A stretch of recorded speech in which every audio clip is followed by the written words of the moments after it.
Hi, everybody, and welcome to the Science of Spirit. I'm your host, Janice, again. And today I thought that I would talk a little bit about spirit attachments.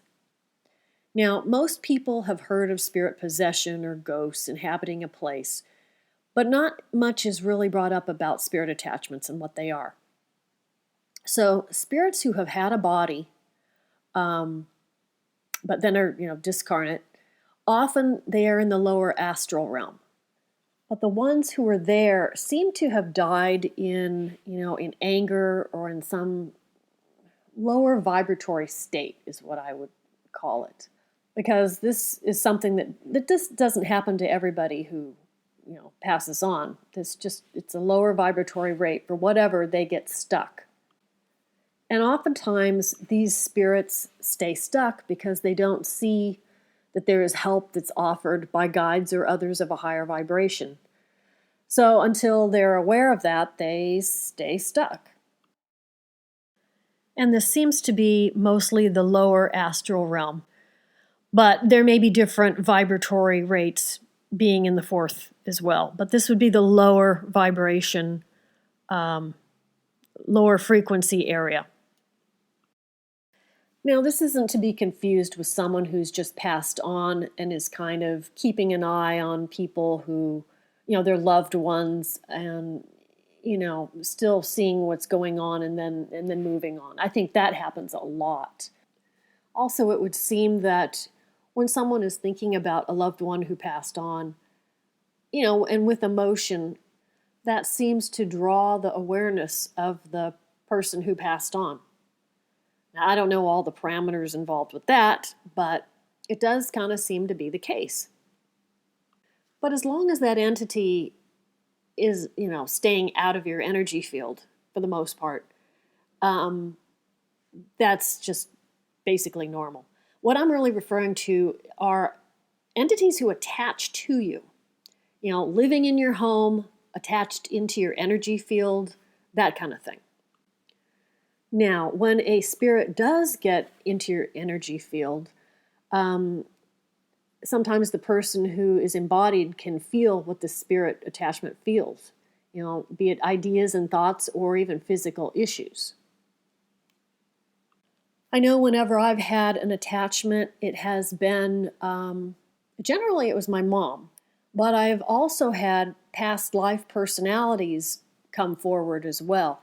And it all kind of had the same feel to me. I would feel very cloudy-headed, like I was trying to think through a fog, and tired, but for no apparent reason.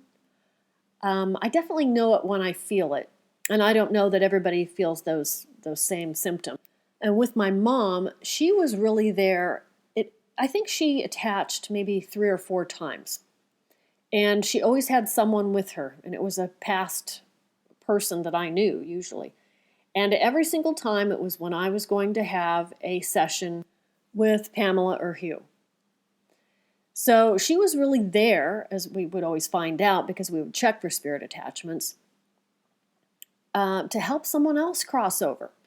The first time it happened, she had my sister with her, and Pamela would help them then cross over, and mostly my sister, I think, because then my mom came back several other times. The second time she had brought my aunt, and the last time was about a year ago. She had my sister's ex-husband. So it was kind of an interesting experience because I knew then what it felt like to have a spirit in your energy field. And it was my mom, and she wasn't hanging out as a ghost or anything like that. She was actually helping people cross over. And the story with that, when she passed away, I had a dream, but it was not like any other dream I'd really had. And mind you, I don't really have a lot of prophetic dreams or anything like that. Most of the time, it's just rehashing stuff that's going on in my life. But this time, it was almost a lucid kind of dream. And she talked to me. And she was saying what she was going to do. She was going to be helping people to go up in vibration. It wasn't like she was helping them cross over. She was dealing with them after and helping them go up in vibration. And I didn't quite get that back then. But then fast forward to several years later where I'm, having hypnotherapy, I'm learning how to do it and all that. She shows up as a spirit attachment helping other people bump up in vibration. And where they go, I have no idea. She never seems to come back twice with the same person. And it's always when I'm going to go and have a session with Pamela or Hugh, usually Pamela, really, because I think she knows that, there's help there. And I think back then, if she had just come to me, I wouldn't have had any idea. I wouldn't have known that I had a spirit attachment. I wouldn't have known it was my mom. I wouldn't have known she had somebody with her. Wouldn't have done a whole lot of good. So it makes sense. And I had thought about it a little bit, the people that she brought with her. My aunt passed away a long time ago. I was probably 10 or 11. And I don't know the state of mind she, would have been in, so I have no idea about that. But my sister, she died fairly young. She was, I consider 50 to be young. And, was not necessarily happy with her life in general. I can understand not being happy that you're, I've got a terminal illness. But, so that one didn't surprise me so much. And then the other one was my sister's ex-husband, who basically fell over from a heart attack. So that's possible that he was confused in some way too. So that's kind of interesting, because it's possible that both of them were confused about where you go when you pass over. I don't know. But anytime I went into a hypnotherapy session and found my mom to be there with somebody, the minute that person was released, she left. She did not stick with me, and the feeling immediately went away. Just like within 10 seconds. So that's how I learned to know what it feels like to have a spirit attachment. But she still was somebody who wasn't planning on hanging out with me. She was just trying to get my attention and get something accomplished. But other people who have an attachment, sometimes that attachment has been with them their whole life, and sometimes they will just acquire one in some way. People who do a lot of drugs who have an alcohol problem can oftentimes pick up attachments. And sometimes it just seems to be some sort of a random occurrence for whatever reason. I've heard of people picking up an attachment from somebody who died in a car accident. And they didn't know them or anything, and there didn't seem to be any rhyme or reason behind it. But maybe the person felt in some way comfortable with the person they attached to. That does seem to kind of be a common theme. I know Pamela talked about a client she had of hers that had all kinds of physical ailments. And he had been in, I don't know if it was the Gulf War, but I think it was something like that. He had several attachments that were fallen comrades. And they were not only the people that were in his troop that had died, but some from the enemy side also. So I don't know if he was someone that they just felt safe with or comfortable with.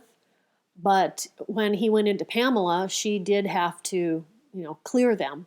And then a lot of the physical ailments that he had, which I don't know the details of it, then they all pretty much went away. So they can definitely affect your body, because only one spirit directs one body. So if you've got two, it kind of messes with the energy field, and I think the body gets confused. That's just my own opinion. I don't know. But I don't want people to be frightened of this. This is something that just happens all the time, whether you know it or not. Spirits exist. They're there. Sometimes they attach. Sometimes they don't. And it's not everybody who has some kind of a spirit attachment that you just can't get rid of. I think most of the time you can. It may take a professional. You may have to go into a hypnotherapist to get rid of it. But it can also be just as easy as asking your higher self to clear your field of all entities that are not to your highest good. And you may have to do that several times, but at least that's something you can try on your own and see if it helps, if you even know that you have a spirit attachment.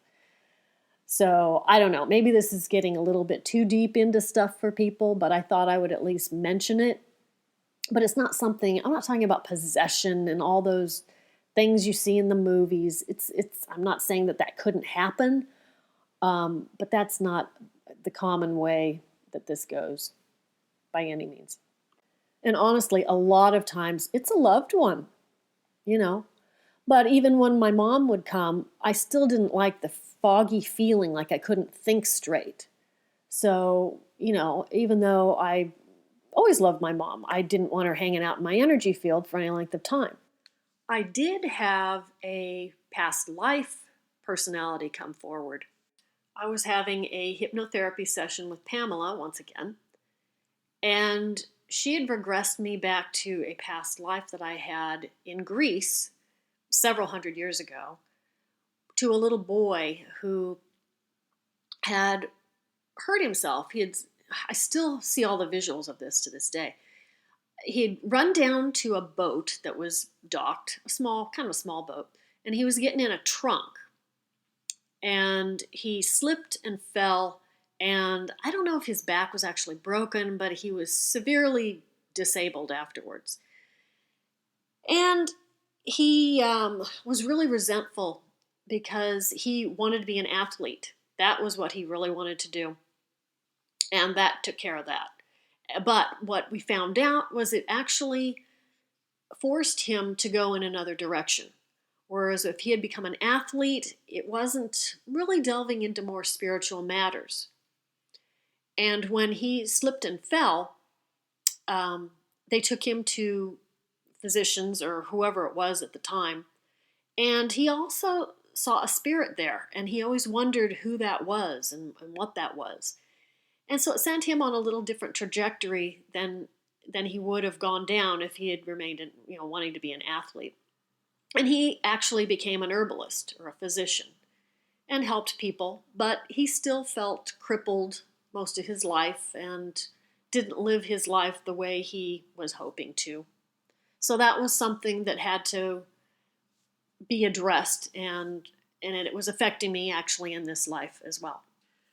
My friend Anne had been born with a heart condition in this life, and she was regressed and found out that it was due to a past life where she was actually attached. She wasn't the person who actually owned the body. She was attached to a man who shot himself in the heart. He committed suicide.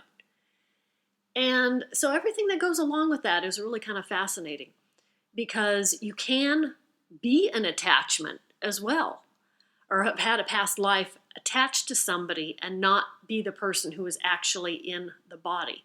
Apparently Marilyn Monroe had a lot of spirit attachments. So there could be probably several different people thinking that they had been Marilyn Monroe, if they'd been attached to her whole life. I have had many past lives where it was my past physical life, but I also had a slew of lives where I was in spirit. Now, I don't know how attached I was to somebody, if it was just really getting all up in the cellular structure, because there's different forms of spirit attachment. Someone can be really embodied with the person, which is, I don't think, ever a good idea. But they can also be around the person, back and forth, can also be working as a guide. So all of that is really kind of fascinating. And I think it can also be done, certain spirits, without, affecting a person physically. So I think those who are working as guides are probably able to do that. But it's interesting how being a spirit attachment to somebody, you can have all of their memories and basically feel like you lived their life. But the spirit attachment will have a different point of view compared to the person that actually owned the body, of the events and things that happened.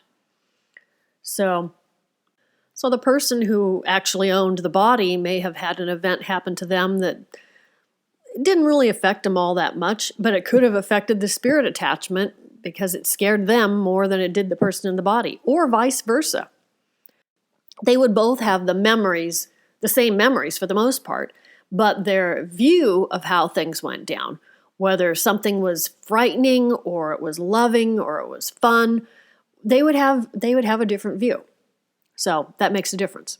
And actually, that's one of the main goals with hypnotherapy, is to find these various events that occurred in your past, whether it was in this life or a previous one, where something happened that you had a less than good outlook on.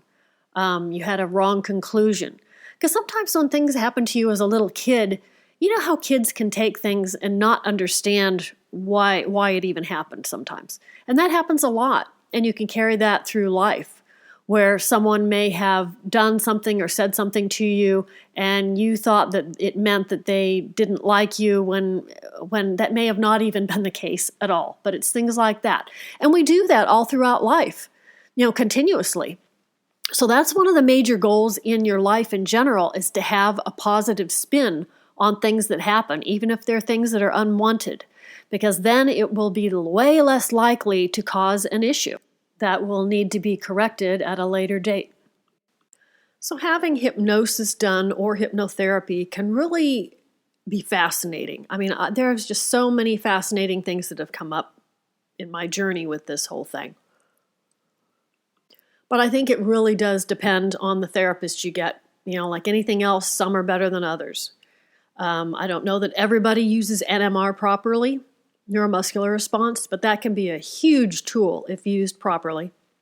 And not everybody is aware of spirit attachments. And if you're going to a hypnotist or hypnotherapist who doesn't clear them away, you could be getting information that isn't correct. You could be tapping into what the spirit attachment has to say instead of you or your own higher self. So, all things to take into consideration. Whether you're going to a hypnotist to find out about past lives, which can be really a fascinating thing to do, or you go to a hypnotherapist to find out the causes of some lifelong problems, whether mild or really serious, such as child abuse, stuff like that. So I hope I explained a little bit about spirit attachments without making it too confusing or going into too much depth, because there's a lot that could be discussed. And I'm sure this will raise a lot of questions with people. And it makes it difficult in this kind of format to be able to just do some kind of a Q&A. I wish I could. Those of you who listen on YouTube, I can probably do that to a certain extent. But those who are listening on the podcast, not so much. But it would be fun to be able to do some kind of a Q&A for everybody on various subjects. So we'll see down the line. So once again, I want to thank you for listening. And if you're listening on YouTube, please subscribe to my channel. That would be wonderful. And have a terrific week.